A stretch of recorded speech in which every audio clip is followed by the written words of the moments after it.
প্রিয় দর্শক, আমি শ্রুতি খান চলে আসছি টক্স বিডি নিউজ এবং বাংলাদেশের খবর চ্যানেলের সাথে একযোগে প্রচার করার জন্য আমার মূল বক্তব্যটুকু শুধু আপনাদের কাছে আমি উপস্থাপন করার চেষ্টা করি।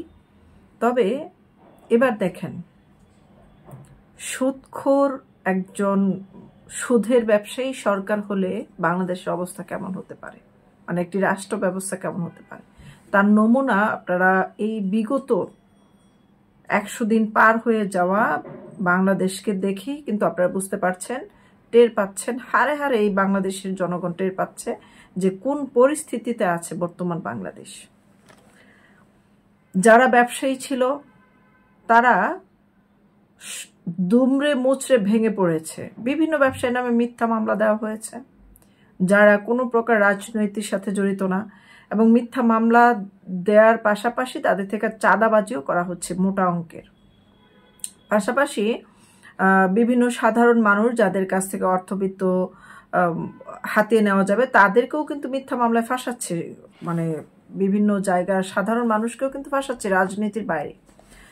দেখেন, ব্যবসায়ীরা কত ভালো ছিল, 9% সুদ ছিল একটা সময়। ডক্টর ইউনূস, মানে এই সুদখোর ইউনূস গ্রামীণ ব্যাংকের উচ্চ হারে সুদ নেওয়ার কারণে মানুষ আত্মহত্যা করেছে।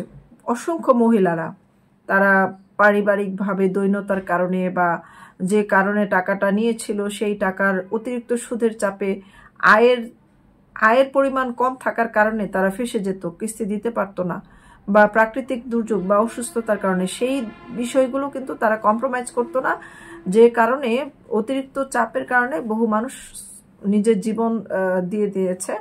এবং বিভিন্ন গ্রাম অঞ্চলে দেখা গেছে যে গৃহযুদ্ধ বেঁধে গেছে এই কিস্তির টাকা দিতে না পারলে। অনেক মানুষের খড়ের গরু টেনে নিয়ে গেছে, ঘরের চাল খুলে নিয়ে গেছে।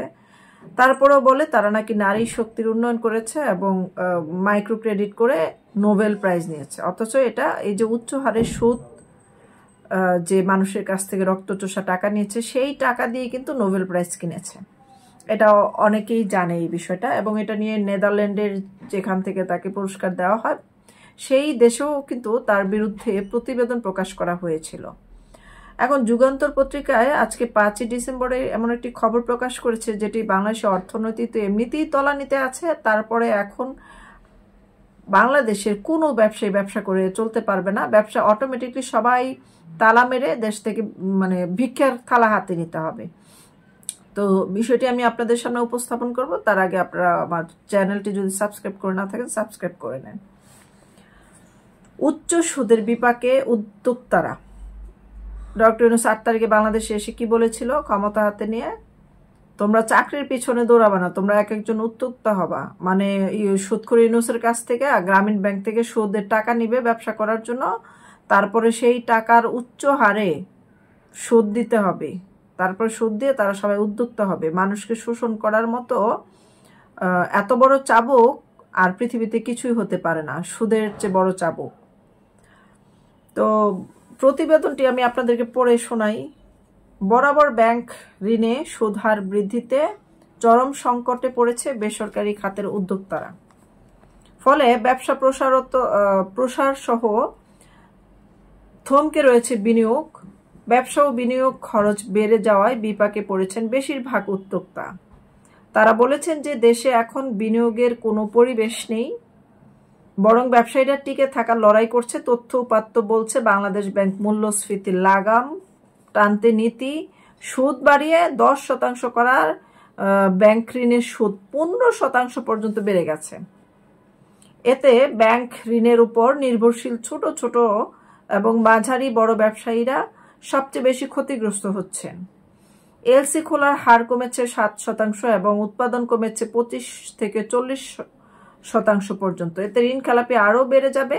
জানতে চাইলে federation of Bangladesh chambers of commerce and industries FBCCI সাবেক সভাপতি মীর নাসির হোসেন বলেছেন যে যুগান্তরকে বলেছেন ব্যবসা বাণিজ্যের অবস্থা ভালো যাচ্ছে না, খরচ বেড়ে গেছে, এর মধ্যে ব্যাংক ঋণের সুদের হার বরাবর বাড়ছে, উচ্চ সুদ বহন করার মতো অবস্থা কারণেই। তিনি বলেন যে এতে কিস্তি পরিশোধ করা কঠিন হয়ে যাবে, ফলে বাড়বে খেলাপি। তার মধ্যে 2025 সালের মার্চ ও জুন প্রান্তিকে উচ্চ সুদের নেতিবাচক প্রভাব দেখা যাবে। তখন ঋণ খেলাপি অনেক বেড়ে যাবে। শুধু সুদের হার বাড়বে, মূল্যস্ফীতি কমানো সম্ভব নয়। এর ফলে আরো অনেক সূচক জড়িত। ব্যবসায়ীরা বলেছেন যে দেশে চলমান অস্থিরতা অত্যাবশ্যক নিত্যপণ্য নয়, এমন পণ্যের চাহিদা কমে গেছে। এতে বেশিরভাগ প্রতিষ্ঠানের বিক্রিতে ধস নেমেছে। এমন পরিস্থিতি ঋণের সুদহার বেড়ে যাওয়ায় বাড়তি চাপ তৈরি হয়েছে। সুদহার অত্যাধিক বেড়ে যাওয়ায় ব্যবসা প্রতিষ্ঠান সম্প্রসারণ ও নতুন বিনিয়োগের পরিকল্পনা আপাতত তুলে রাখছে অনেক উদ্যোক্তারা। এলসি খোলার হার কমে গেছে 7%, আর উৎপাদন কমেছে 25 থেকে 40%। ক্রেডিট কার্ডের সুদ হবে 25%। তাহলে আর ব্যবসা করা লাগবে না। থালাবাটি কম্বল, এটাই হবে সম্বল। ভিক্ষার থালা হাতে ধরিয়ে দিয়েছে ইউনূস সরকার। সে সুদের মরার এক মুহূর্ত আগ পর্যন্ত গুনবে কোথায় কত টাকা সুদ বাড়ানো যায়, কোথায় স্বাবলম্বী হয়েছে সেই মানুষকে কিভাবে নিঃস্ব করা যায় আগুন দিয়ে জ্বালিয়ে পুড়ে, তারপর তাকে কিভাবে সুদের আওতা আনা যায়। এ পুরা প্রি প্ল্যান করেই সে বাংলাদেশে ঢুকছে। বাংলাদেশে মানুষকে ধ্বংস করার জন্য প্রি প্ল্যান করেই ঢুকছে। এখন প্রি প্ল্যান করে বাংলাদেশের অর্থনীতিকে তলানিতে নিয়ে গেছে। বাংলাদেশে ব্যবসা বাণিজ্য যারা ব্যবসায়িক তাদেরকে একদম হাতে হারিকেন ধরিয়ে দিছে। এখন তারা 3 রাস্তা মোড়ে যে ভিক্ষা করবে হাতে একটা ভাঙা থালা নিয়ে। আর প্রতিদিন সে এই সুদখোর ইউনূস প্রতি ইন্টারভিউতে খালি বলে শেখ হাসিনা সব ধ্বংস করে গেছে, 15 বছরে সব ধ্বংস করে গেছে। তাহলে এই যে ব্যাংকের সুদহার 9% নামিয়ে নিয়ে আসছিল, এবং যারা টাকা জমা রাখতো তাদের, এবং যারা টাকা ব্যবসার জন্য ঋণ গ্রহণ করতো তাদের সুদ কিন্তু কমিয়ে দিছিল। তো সেই জায়গায় দেখেন বছর পর বছর এই যে নাকি শেখ হাসিনা সবকিছু ধ্বংস করছে। শেখ হাসিনা যাওয়ার সময় 45,000 বিলিয়ন ডলার ছিল রিজার্ভ, যেটা কখনো প্রকাশ করতে দেয় নাই সত্য, এবং এখন 24,000 মিলিয়ন ডলার সেখান থেকে নাই হয়ে গেছে। বাইহুক আর বাইকুক বিদেশে সরিয়ে দিছে। তো তার জন্য দায়ী কে? এখন তো শেখ হাসিনা নাই, তাহলে কে করে? কোন ভূত করে? শেয়ার বাজার থেকে 1,50,000 কোটি টাকা নাই হয়ে গেছে এই সরকার আসার পর থেকে। এই টাকাগুলো কে নিচ্ছে? ভূতে নিচ্ছে। তাহলে ভূতটা কে? এই সুদখোর ইউনূস এই ভূত বের করতে পারে না, সে কিসের দেশ চালায়? খালি বসে বসে প্রেসের বিজ্ঞাপন বক্তব্য দিলেই হবে আপনারা সবাই এসা কর দেন, অনলাইনে বাধ্যতামূলক। নিজেই কর দেয় না বেটা, বদমাইশ। নিজেই কর দেয় না, অন্য পাবলিক রে বলে এসা কর দিতে হইব বাধ্যতামূলক। ওর বাপের ঘরে চাকর কেউ? ওই কয়দিন থাকবে ওই জায়গায়? তো এই হচ্ছে ঘটনা। ভারত থেকে ব্যবসা করতে কোনো সমস্যা নেই, মানে ভারতের 95 থেকে 96টা পণ্য বাংলাদেশে ঢুকে, এগুলো যদি না ঢুকে বাংলাদেশে ওরা নিজেরাও না খেয়ে মরবে। তো সেই জন্য বলতেছে ভারতের সাথে কোনো বাণিজ্যিক সমস্যা যাবে না, কিন্তু আবার কিছু কিছু পণ্য ডাবল দাম দিয়ে পাকিস্তান থেকে কিনতেছে পাকিস্তানকে স্বাবলম্বী করার জন্য। এই যে বাংলাদেশের অর্থনৈতিক খাত নষ্ট করছে, ব্যবসায়িকদেরকে ধ্বংস করে দিচ্ছে, এগুলা কার জন্য করছে? শুধুমাত্র আমাদের বাংলাদেশকে তলাবিহীন ঝুড়ি করে পশ্চিম পাকিস্তানকে স্বাবলম্বী করার জন্য এগুলা করছে। পশ্চিম পাকিস্তানে নানা অজুহাতে এই টাকা পয়সা সব এই পাকিস্তানে ঢুকতেছে সমস্ত কিছু। পাকিস্তান ওরে ক্ষমতায় বসাইছে, এখন পাকিস্তানকে তার মূল্য দিচ্ছে। এবং এই যে নতুন টাকা ছাপাইছে সেই টাকাও সে বাংলাদেশের কোনো ব্যাংকে কাউকে দেয় না, সেই টাকাও সে সাইড করে নিয়ে নিছে তার নিজস্ব ব্যক্তিগতভাবে। এই টাকা সরায় ফেলছে। কি করবে এই টাকা দিয়ে? কোথায় নিল এই টাকা? কে চাইবে জবাব? সে তো জনগণের জনগণের ধারে কাছেও সে নাই।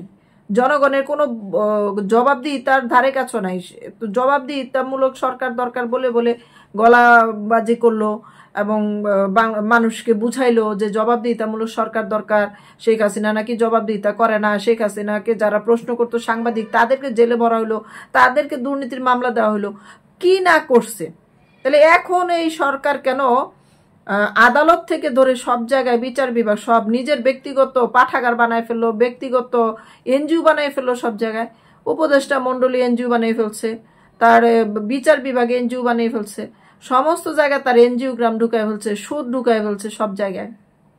তাহলে মানুষকে যদি শান্তিতে ব্যবসা করতে না দেয়, আর যেখানে কাঁচামালের অভাব তারপরে উৎপাদন নাই, সেখানে এই দেশে মানুষ কিভাবে ব্যবসা করবে? তা আপনারা আসলে এই ভিডিওগুলো শেয়ার করবেন, বেশি বেশি করে মানুষকে সচেতন করবেন।